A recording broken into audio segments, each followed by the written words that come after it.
populations in Minnesota. 2, work with agency staff to facilitate a coordinated control effort. 3, work with wastewater treatment facilities to transition away from the use of invasive Phragmites. And 4, work with the U of M researchers to screen native Phragmites for use as an alternative for biosolids dewatering in wastewater treatment facilities. Julia also facilitates a series of online ecological restoration courses offered through Extension that are targeted to early career professionals. Oh, thank you. Yeah, thanks. Thanks for having me today. I appreciate being here for this workshop. I am pretty focused on Minnesota Phragmites, but I think if you're from over the border, you're going to learn something today too. And I can reference a little bit over into Wisconsin. And we have recently made contact with whoever's in charge over there. So if you need to know who's in charge of Phragmites in Wisconsin, let me know at the end and we'll give you a contact information for that. Next slide, please. So invasive Phragmites is a large wetland grass. It can grow to be up to 18 feet tall. So we don't want it in Minnesota. Doesn't belong here. We have our own native species that can fill the niche that this fills, and we don't need this additional species taking over our wetlands. Can you punch the next one? So there's a guy standing there. I don't know if you can see him, but he's 6 feet tall. And you can see how much the grass overtops him. So one of the seed heads alone can be 15 to 18 inches tall. So the whole inflorescence of one of these plants can be very large in and of itself. And then the plants just very tall themselves. So if I'm driving down the roadside and I see a wall of grass like this kind of makes me pull over and go, oh my gosh, what the heck is going on here? That's something new. It doesn't belong there. So just the kind of gestalt of this plant is enough to say this is potentially a problem. Next slide, please. So we do happen to have native Phragmites throughout Minnesota and Wisconsin as well. So we consider the invasive Phragmites a cryptic invader because you have to be able to distinguish between the two of them before you can do something about this problem of invasive Phragmites.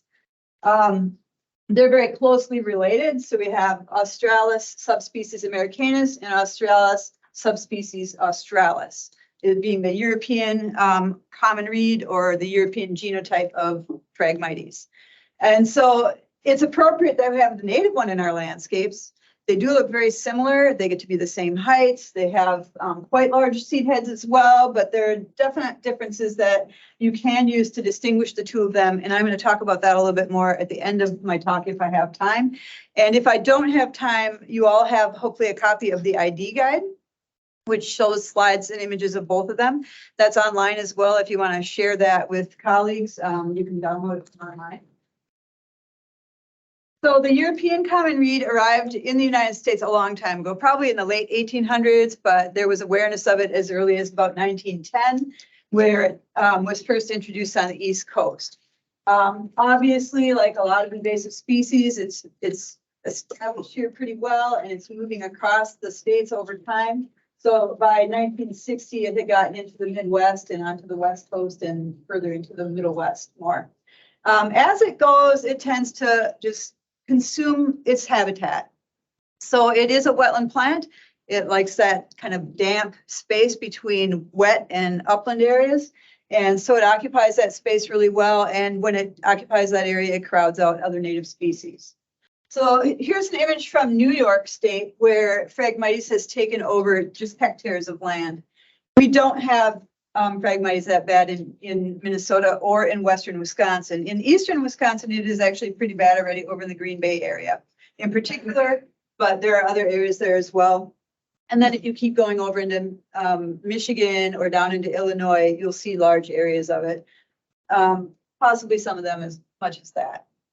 Next slide, please. So some of the reasons that we don't want it are its ecological impacts. It reduces plant community diversity just by its physical presence. It takes over and crowds out everything else that would be growing there. But also it has impacts to amphibians, breeding birds, and fish. So it occupies that nearshore shallow water area, which is where a lot of those creatures breed. They nest and breed there. So think of duck habitat and shoreline birds that would, secretive birds, water birds, marsh birds that would nest in those low, shallow areas in natural habitat. Next slide, please. In addition to those ecological impacts, it has a lot of economic impacts, and that's where this workshop kind of comes in, I think. It impacts transportation and stormwater infrastructure, agricultural infrastructure, recreational access to lakes, rivers, wetlands for hunting, bird watching, fishing. And then in the process of all that, it reduces property values. And I don't know if any of you have ever seen a cattail patch on fire, but it's a pretty dramatic event. And Phragmites is even more dramatic. And you can see from the picture that there's some pretty serious clouds of smoke here. And you can imagine if you have this along roadways and there's an accidental fire, this would have an impact on movement of vehicles through that corridor. They would have to be stopped until this fire was under control. But one of the things I'll emphasize too about the impacts to transportation infrastructure and for something like the agricultural infrastructure, invasive Phragmites is considered an ecological engineer, and it terrestrializes, so it makes land out of wetland. And so when you have this plant with all of its biomass, so that 18 feet tall and all the leaves and foliage and stems, and that all just drops in place, it generally just fills up the wetland so that the wetland can no longer contain and hold the water that it should be holding. So with stormwater ponds, that means you're going to have more flooding on road surfaces because the stormwater pond is at capacity sooner because this plant is taking up a lot of the space, all that biomass. In agricultural ditches, same thing. If it grows in the ditch, it just clogs it up, makes more land. The ditch it has less capacity. And so you don't move water off the landscape as easily and as quickly as you should have as those structures were designed for. So those are some serious impacts that we could be facing in Minnesota if we don't manage invasive Phragmites. So how does it spread? There's different ways that it can spread. This is a pretty nimble plant in that sense. It spreads by stolons and rhizomes on the top. So stolons and rhizomes are both horizontal stems. A stolon is an above ground horizontal stem and a rhizome is a below ground horizontal stem. So think of a strawberry runner for a stolon. That should give you a visual image of what that is. So Brandon and Jeffrey are holding opposite ends of this above ground horizontal stem, and it's about 25 feet long. So this is one way that they can spread. They have nodes along that whole length, and if that gets chopped up into little pieces, little sprouts can sprout off of that. Likewise with rhizomes, you can see the rhizomes here exposed by flooding. That photo is actually from the Platte River where the force of the river during a flood season has just exposed those rhizomes. Pieces of that break off and move downstream. They can land somewhere and establish as a new plant. So we don't have too much of an issue with stolons in our region here. I've seen them only a few places. One was at a cement plant, for example, where there's a lot of water and something about that environment was just right for those to establish. And then I've seen it also on a beach where there was invasive Phragmites growing on a beach in Minneapolis. So that's another place, a particular habitat type setting where stolons developed. Rhizomes could be a concern where there might be construction. So that does happen quite a bit actually along roadways where they're redeveloping the road. If there's a Phragmites patch there, I know there are protocols to prevent spread in those kinds of situations, but hopefully those protocols are all being practiced and in place. And then it also spreads by seeds and by stem fragments. And these are the two ways that I am more concerned about on a day-to-day basis being a source of spread in Minnesota. So the propagules of seeds obviously are going to be on the plants in late fall into early winter. I don't know exactly how long they stay on the plants before they get blown off. But if the plant gets mowed anytime while those seeds are in place, obviously that's a source of spread. And I think one of the kind of under-noted means of spread, and probably potentially worse or at least equal to seed spread, is when the plant is cut during the season when it's green. So if it's cut during the season when it's green, i.e. mowed, any little fragment of the plant that can be about 10 to 15 inches long that has one or two nodes on it can be a source of spread. So this piece, I cut this in the summer, I dropped it into a bucket of water, and 5 weeks later I had these shoots and these sprouts on it. So imagine roadsides, they're different. They hold water. You move these little fragments along, they land in that wet ditch. Pretty quick, you're going to have new populations of this plant starting. Next slide, please. So sources of spread. Roadsides are not the only situation where we have spread in Minnesota and probably are not the primary way that Phragmites got into Minnesota. The primary way it got in Minnesota is probably through about 16 different wastewater treatment facilities that were permitted to use it as a green technology. So it's a green technology that went bad. It's decidedly escaped from these wastewater treatment facilities. Here's an example of a facility with its 6 reed beds here. They're just concrete beds. They planted, they load those beds with the biosolids, and then the plant with all of its biomass, all of its leaf area, removes water from the biosolids pretty effectively. Roadside mowing is probably one of the main means of spread of Phragmites as well. I'm going to talk about that a little bit more. The earth moving. So when there's construction, we definitely have some sites where we're having particularly like some stormwater ponds in new developments. I don't know the source of it ultimately, but during the construction of these stormwater ponds, we're getting establishment of invasive Phragmites. Another couple of minor ways that it might be getting spread, wetland seed that's been misidentified. So if you get a mix of seed that has purportedly native Phragmites in it, I think some sources might have gotten some invasive seed mixed into it. We have a couple of instances where people have cut it because those seed heads are kind of ornamental. And so in the fall, when they're all fluffy and shining the light through them with the fall sunlight, they can be quite attractive. And so we've had a couple cases where we've had to cut off sales at a little garden center that were selling those. And then we have a couple of cases where somebody was water gardening and thought that would be a cool plant, but that went bad. And then I've seen it at least once where people decide to flank their driveway with this lovely ornamental grass and now have a ditch full of it. And then something I don't think we have having too much in Minnesota is where you use it as a blind on your duck boat or something like that. So in areas where there is a lot of it, that's probably one of the ways it gets further spread. Next slide, please.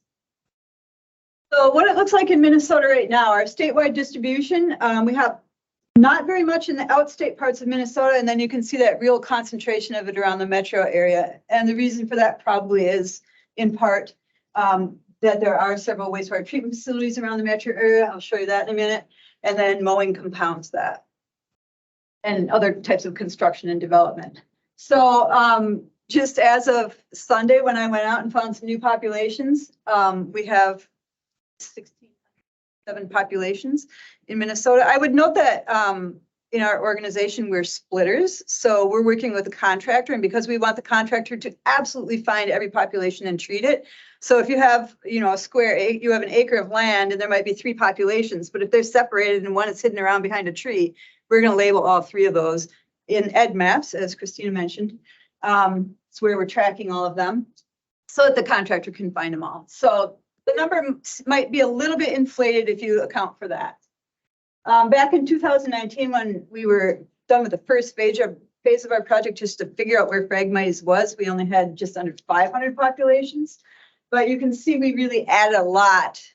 We had more eyes on the ground this year, and we added a lot in 2022, and already in 2023, we've added a few. But those eyes on the ground, we're just picking up what we know is further spread too. It's not just that we had more eyes on the ground and we found what was already there. It's definitely being spread. So this is an image of the 13 county area then, where we're probably most of our audience is from, and you get a sense of what's going on here. The blue spots are a 5-mile diameter around a wastewater treatment facility each. So those are all wastewater treatment facilities around the metro area. And then you can see that concentration of populations in that metro area. There's a correlation there. That represents 7 different wastewater treatment facilities. This Chisago County facility up in the corner here has the 23% of all the known populations in the state. So there's a strong correlation with those wastewater treatment facilities as a means of spread. Next slide, please. So where we find it in the landscape broadly, so you saw the kind of distribution of it, but where we're finding it, roadsides are associated with about 36% of the populations. Wetlands associated with about 31%. And then lake shores, particularly that's a problem here in Chisago County. We've been working on that for several years now to control the populations around the lakes in this area in particular. But we do have, like in Becker County and Hennepin County, a few other lakes that have populations associated with the lake shores there. There are some populations associated with some developed areas. That is particularly in the metro area and then in Duluth. So along the harbor area where it's all the industrial area there, there are some populations there. And I recently learned that they probably seeded it there on purpose. That I don't know why or when that happened, but I'm curious to look more into that. Next slide. So again, wastewater treatment facilities being one of the sources of spread. And you can see that strong correlation with this windward pressure. Seeds probably landed over here on these lake shores. And then when you get it on road edges and stuff like that, then you can see these linear corridors where you're getting that ongoing spread. And that is probably from mowing either in the fall when the plants have seed on them or during the growing season when pieces of the plant, those plant stem segments get dropped into another section of wet ditch and move that population along. We do have a lot of work going on in Chisago County now to do control, along with everywhere else in the state too. But so the reason it works so well in those wastewater treatment facilities is that high biomass. So the stem height, all the leaf area along that whole stem, it has high stem density per square area. And then it also has a very long growing season. So it grows all the way into November and can be moving water out of the biosolids all the way through November. Those are the same traits that make it really aggressive out in the landscape too, and make it function really well out there as well. So good news is that the wastewater treatment facilities are moving away from this green technology. We have two facilities that always had used native Phragmites. Those are the blue spots. The red are those that are continuing to use the invasive Phragmites in their treatment facilities, and then yellow are facilities that have moved away from using invasive Phragmites. They're either going to operate as drying beds. They may transition eventually to using plant species, one or more. Or they may, some of them are using a totally different technology and are going to go to a screw press. So in a couple of more of our facilities are hopefully going to transition in 2023, Pine River possibly, Delano, and then Chatfield is going to phase out over time. So just a kind of a quick check on the status of wastewater treatment facilities. That one source will eventually be gone. I think over in Wisconsin that they have approximately the same number of wastewater treatment facilities that we have. So we had a total of 18 using reed beds, 16 with invasive reeds. I know that 3 of them up in northern Wisconsin, the Bayfield, Washburn, Red Cliff area, those 3 have transitioned and are now using native Phragmites. And so there is some work going on up in that area with tribal partners and the state of Wisconsin doing control up in that area in particular, but their control efforts are not as intense down in this area of Wisconsin or further south.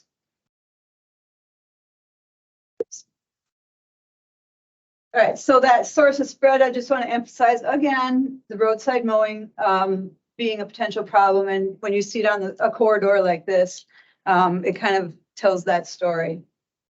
Next slide.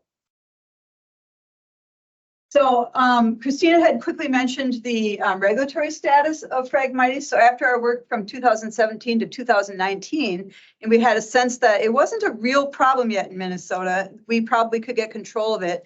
And that put a little pressure on that NWAC committee to revisit the regulatory status of Phragmites, and it was changed from a restricted noxious weed to a prohibited noxious weed on the control list.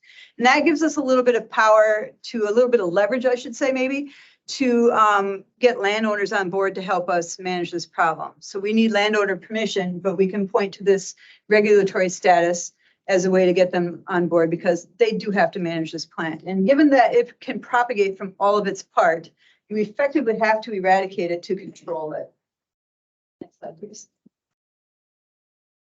So we do have our ongoing coordinated control program. So it's the University of Minnesota cooperating with the Minnesota DNR or working together with the Minnesota DNR, and then all of our partners around the whole state. So private landowners, local government units, government agencies at all levels of government working with us.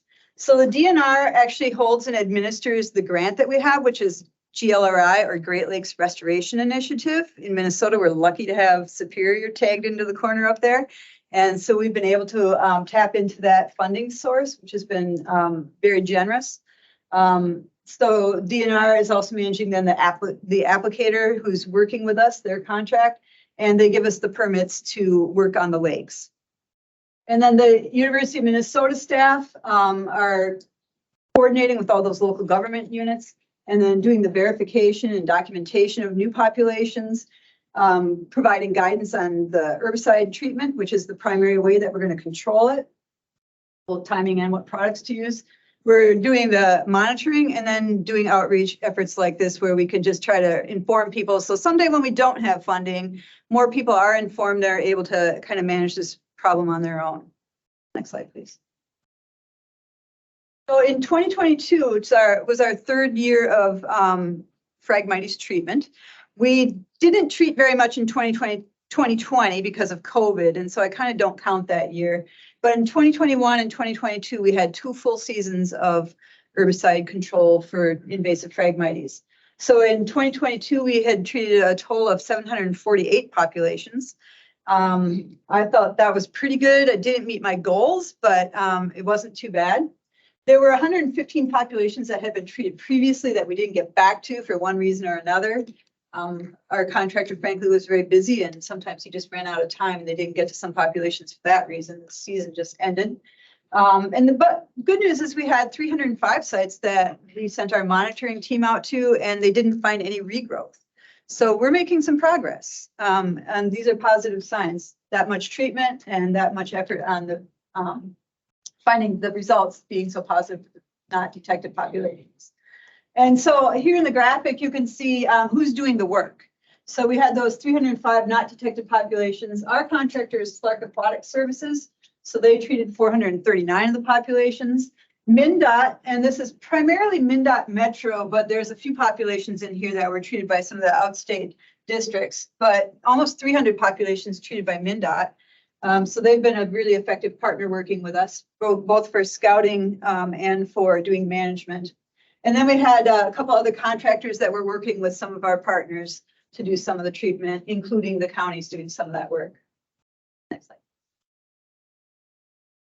All right, so getting to best management practices. So if you are out in the landscape and you see that big wall of grass, what are you going to do about it? First, I want you to confirm that it's actually invasive Phragmites and not native Phragmites. Hopefully you'll find a licensed contractor, and many of you are who are in this room. Use best practices to prevent further spread. And I'm going to talk about mowing a little bit more.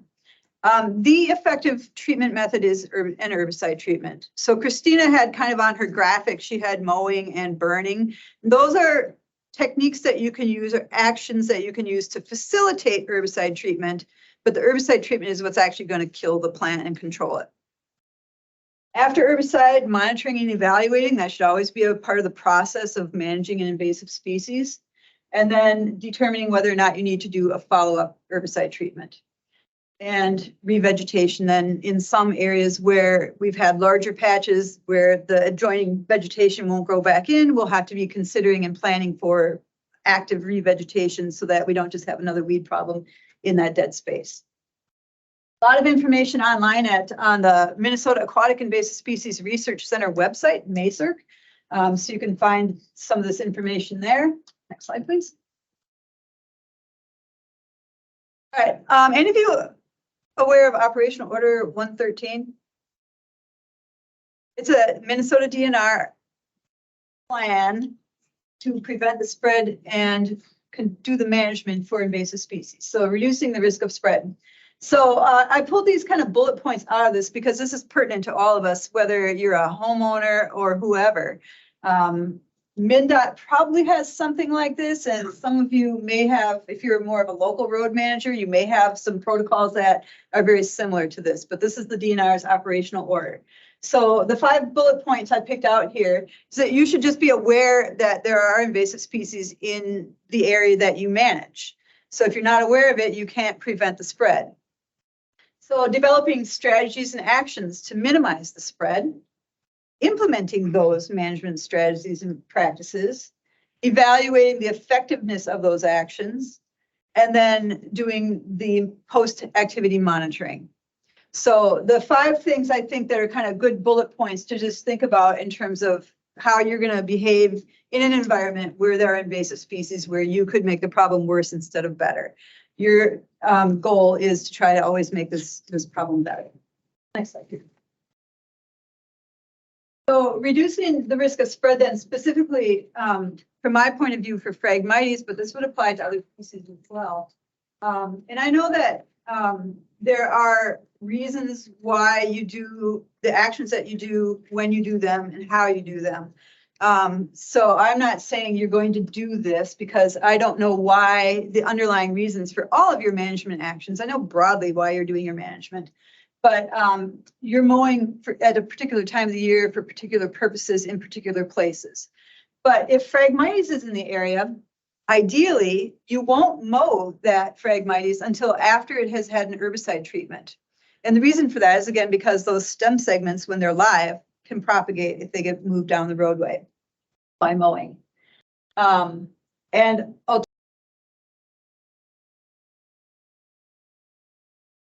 have to mow during the season. If you could just like dodge around that patch and save it so somebody can come back and spray it, that would be the next best option when it's green during the growing season. And then alternatively, if mowing could be timed for just gaps when it's either not in that growing season, when the green seed is spread and when the seed is right. But those are probably not the times of year you're spraying. You're probably doing snow plowing at that time of the year. So just thinking about, when can I do it though? Prioritizing not spreading it, and how can I implement that? So there might be different options that you're even thinking about in your head that might be better than what I've been just thinking about here. So the herbicides we recommend using are either imazapyr or glyphosate. So imazapyr, its common name would be habitat. That would be the aquatic formulated. And because this is a wetland plant, we just always use an aquatic formulated product on it because the contractor is mixing up one big batch of spray. He doesn't know where he's going to spray. It might be kind of terrestrial, but more likely it's going to have some underlying wetness to it. So we're just always using an aquatic formulated product. With glyphosate, that's something like Roundup Custom, Rodeo, et cetera, would be products that would be appropriate to use, but keeping in mind aquatic formulated. They're both non-selective, so that means that they're going to kill everything else in the area as well. So, using best practices to prevent herbicide drift, et cetera, avoiding other plants. Imazapyr is a little more effective, but the reason we like it is because of this longer residual. So it's going to both of these will translocate from the leaf tissue that you sprayed on down into the plant. We recommend the timing from August 1 into early October, right up until it's going to frost. And then that herbicide is going to move through the plant and down into those rhizomes. The imazapyr then is going to sit longer in the rhizomes. So it's going to sit in there for 4 to 5 months, and it's going to have a long action on it. You'll see a quicker reaction using glyphosate, but it doesn't last as long in the rhizomes. It has a shorter life there. So one thing that you could do is some of our applicators prefer to combine them and do a combined treatment with both glyphosate and imazapyr. Our contractor is using just imazapyr. At some point, you may want to quit using imazapyr after a couple of years of treatment and you feel like you really got the patch under control, but you're just doing a little bit of mop up. You could move to glyphosate if you're beginning to think about doing some re-veg so that the vegetation won't have this long residual to deal with. Next slide, please. All right, so our management recommendations then. I've got this summer mow, winter mow knockdown on there, but I've grayed those out because those are optional things that you could do, again, to facilitate treatment. And again, I don't recommend doing them until after you've got some herbicide on the plant already. But the reason to do those would be because these stems are so dense, you can't get in them. Your equipment sometimes couldn't even drive through it if you wanted to. Like a tracked UTV or something like that. It's very dense. And I've been in the middle of some of these patches and worried that I wasn't going to come out the other end.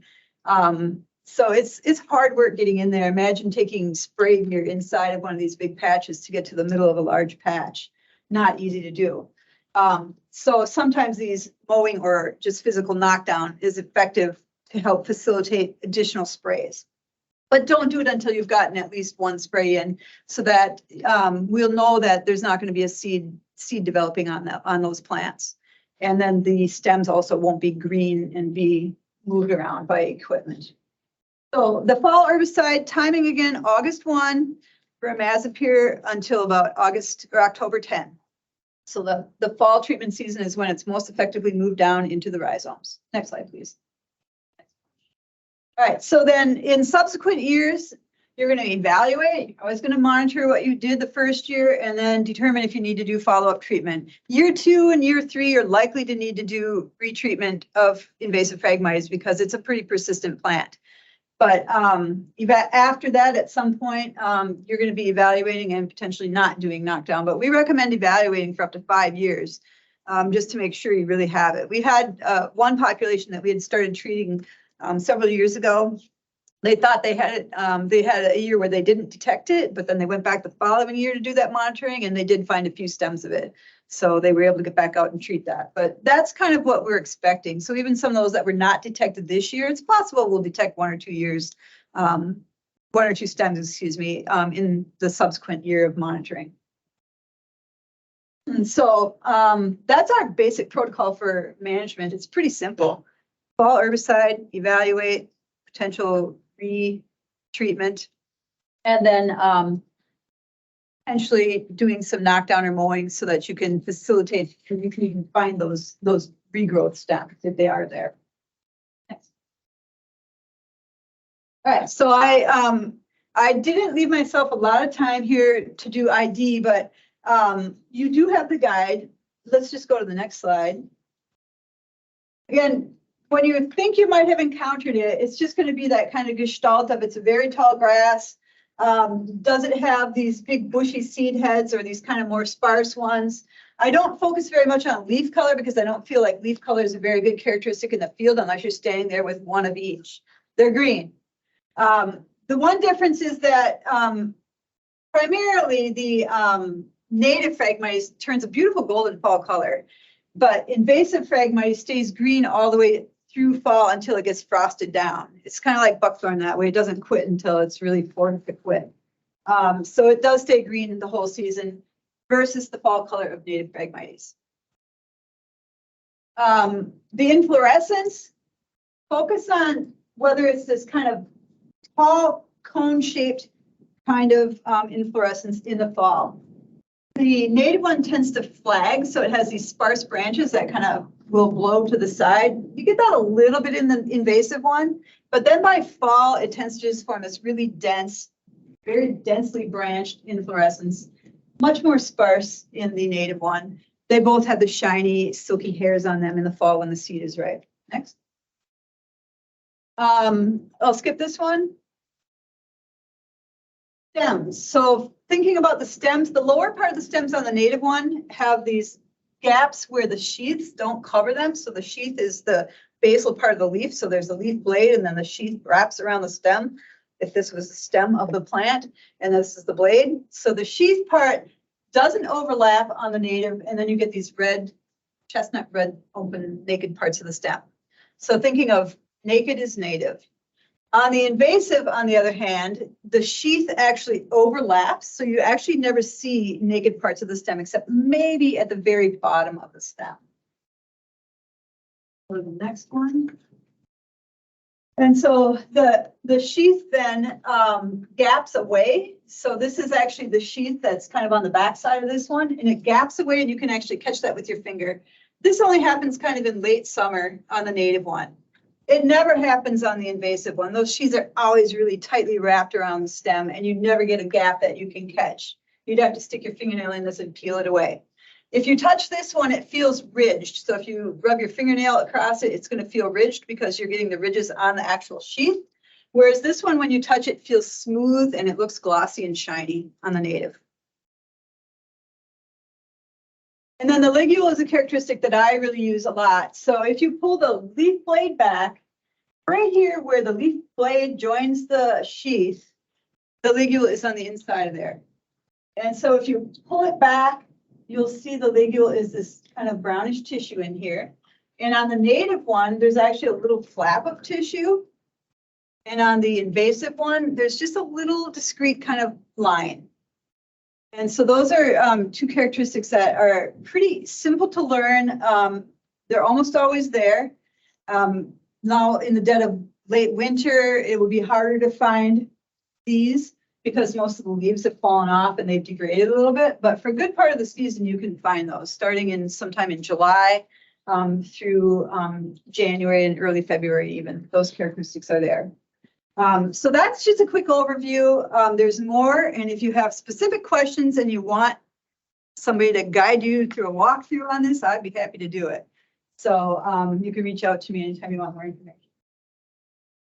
Nice couple of clear pictures of ligule. And next, stems.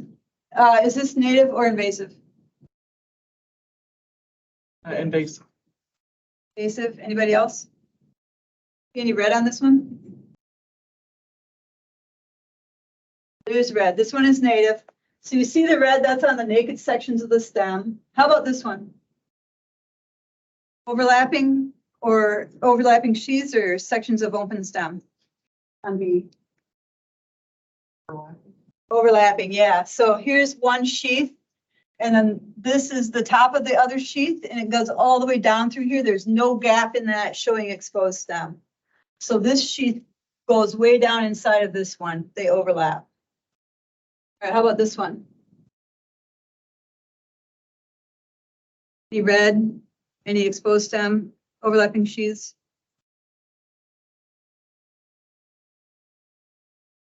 Turn the lights out, then you could see it better. They're actually, this is a fall picture. So red is there, but it's faded. So even in fall, winter, you're going to see a pink blush on the stems. They're going to be naked. These have dropped. There's a couple of leaves hanging on here, but in large part, they've dropped their leaves in the fall on the native one. The invasive one will drop the leaves too, but it won't drop the sheath. So on the native one, it drops the leaf and the sheath. So then the stems are naked. Naked is native. That was all I had. All right, so feel free to reach out to us. There's more information on minfrag.org or that MACERC website. And if I have time for questions, I'll take a couple questions. Yeah. So I was just, there's a question or there's a comment in the chat from Colton Sorensen with Polk County Land and Water Resources Department, just letting the Wisconsin Polk County folks know that there are 3 stands in Polk County invasive Phragmites, but they've all been treated. So just as an FYI, and then there is a handful of native Phragmites in Polk County. So I would note that on our MACERC website, there's a map there which will have the distribution of our invasive populations, but there's a tab on that map where you can see a distribution of native populations as well. We've been documenting some of those just in case we lose it all someday. We'll know where it used to be. So if you want to do a comparison in the field, you could pull up that map and you can find a location where you can get to an invasive one and a native one, keeping in mind that we're spraying all the invasive stuff, hopefully, but we haven't got to it all yet. Any other questions? Are these classified as invasive in all 50 states or is it just in this region? It varies. So it's so bad out east that they probably consider it invasive, but they don't manage it. They just can't. And even in Wisconsin, they have a dual prohibited, regulatory, restricted. So their regulatory status in Wisconsin is dual. So over on the east side, it's just restricted, but in the west side, it's prohibited because there's not very much on the west, but on the east, it's beyond them being able to manage it. In the east, they have to be selective about where they're going to decide to control it. And, you know, somebody has to get a grant to do it. So it does vary. In Minnesota, you could no longer install a wastewater treatment facility now with invasive Phragmites, but in other states, you still could because it's so far out of the barn that they can't do anything about it. Questions? I got kind of a statement and a question, so bear with me here 1 second while I try to spit this out. Working at a township entity where you have 65 to 70 miles of right-of-way to take care of. Usually our right-of-ways are 66 feet in width, meaning you stand on the center line, you got 33 feet each direction. Our job out there is public safety is number 1. Right. all these slides have showed preferred times of mowing. Prevent spreads of these invasives. I get that. I understand it. Is there any kind of entity that we can contact to help us in providing the service that we're supposed to for public safety, for visibility reasons? Because at the cost of trying to treat that right away with herbicides or spraying, which we do not possess, you can understand the cost that would be incurred at these township levels. Come do it. There is that ability. Wisconsin though, aren't you? Yes, we are. Sorry, we can't do it over there. gotta But you're send in your- Minnesota. All right, I know, I got that whole row. My whole point being is that I've got 3 board members and I have to explain everything that Yep. we do. And there's always a dollar amount to everything we do. You know Absolutely. that. Yep. My question to you is how do I provide my public safety? Because generally we like to make a round and that's 65 miles times 2. Yep. Before the 4th of July. Yeah. To keep it knocked down so people can see at the intersections. How are we supposed to do this when this plant seeds at this time and this plant seeds at this time? Yeah, this What is, are we supposed to do? it's not an easy, there's no easy answer. I mean, that's why it gets mowed. And so I think in Minnesota, we're trying to use these best practices, but it definitely does have to be a balance between safety because that is your job. Right. And you'll hear from people if you don't do your job. And I don't know, the solution for you exactly. There is a little bit of like spray out of season. So I've given you optimal times.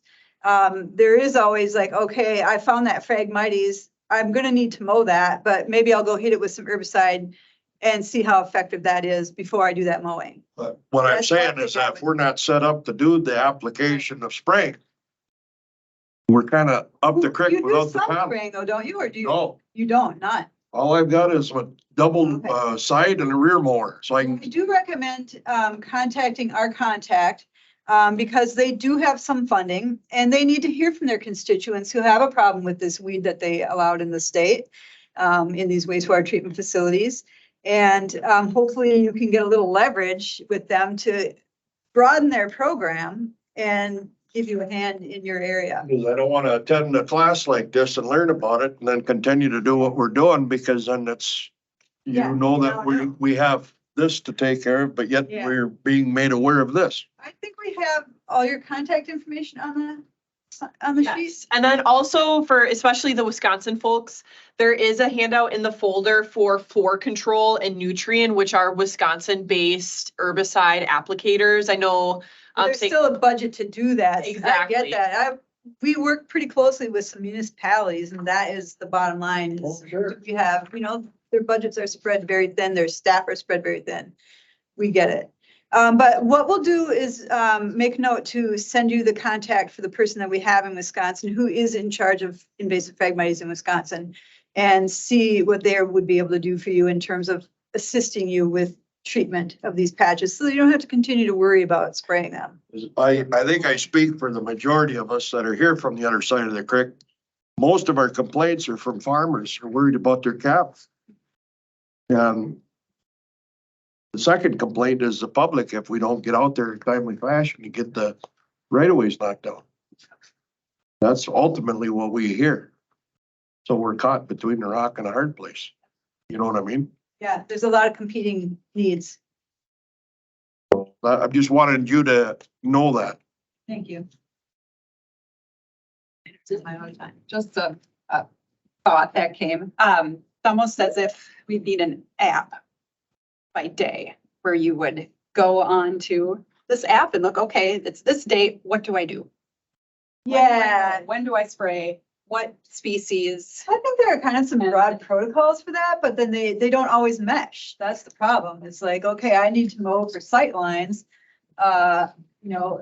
these times of the year, but then that conflicts with the weeds growing. So, it's not just Phragmites, it's wild parsnip, it's everything, right? It's Canada thistle, you name it. We have to run for birds too. Right, Can't throw it. yeah. August Yeah. 1 is the deadline for birds. Is it don't mow before August 1? Yeah, but we have to mow before July 1st. Okay. Or the 4th of July weekend for the tourism stuff, so they're not hitting our deer and everything else. Okay, So they're throwing a lot of different things at the ditch mowing people that you don't really have any controls. yes, exactly. And I think it varies then too. In Minnesota, we have the don't mow before August 1 roadsides for wildlife program. Yeah, so a lot of competing interests. And we're doing our best to work with roadside managers and hoping we can get some of that back, which we are. We're definitely getting positive feedback from roadside managers, from our MnDOT and from our local roadside, like here in Chisago County, working with them, and we're treating their roadsides. So we are doing the best that we can. And one thing about these herbicides too is that they are systemic. So if you like mow the first 3 feet of it, hopefully there's another 5 feet back here and we can spray this and have it move into what's under the road. It's always best if you get the herbicide on the whole patch, but we're doing what we can from both directions, right? We're all trying to work together here. So you're saying it's easier or better to spray before you mow, rather than mow it and then spray it? You're right, unless you let it regrow. Like if you mow it and then it could allow it some time to regrow, so it gets another 5-6 feet tall, that's gonna be 5 or 6 weeks maybe, and then you can spray the regrowth. But in the meantime, have you spread it? That's the real problem. Mowing it inherently isn't just the problem, it's the spreading it from mowing it. So, if you mow it early enough, like around July, if you're mowing in July, there's enough stem there that could be spread. I've cut some, I haven't done it with the invasive in July, I don't think, but I can't remember when that one I cut, but that might have been August.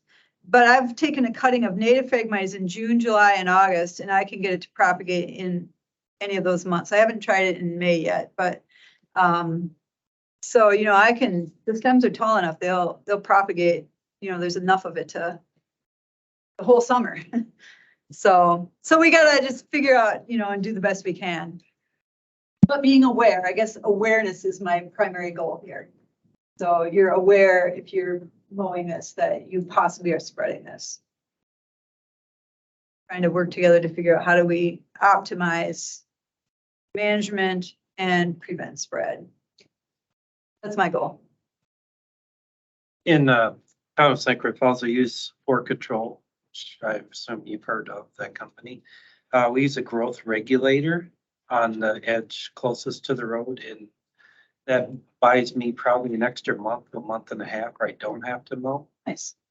And I know it's costly. I mean, we put several $1,000s a year into ditch spraying, but It's probably the same thing they use on golf courses to prevent the grass from growing on golf courses. it's like sunset, Yeah. which is nice. And That's something for me to give some thought to, so thanks for mentioning that. Is there, maybe I could develop some strategies around that we can work with MnDOT and other road agencies to. I work with a guy named Lee Shambo out of Seminole. Appreciate that tip. Any other questions? This has been great. Good discussion. Appreciate it.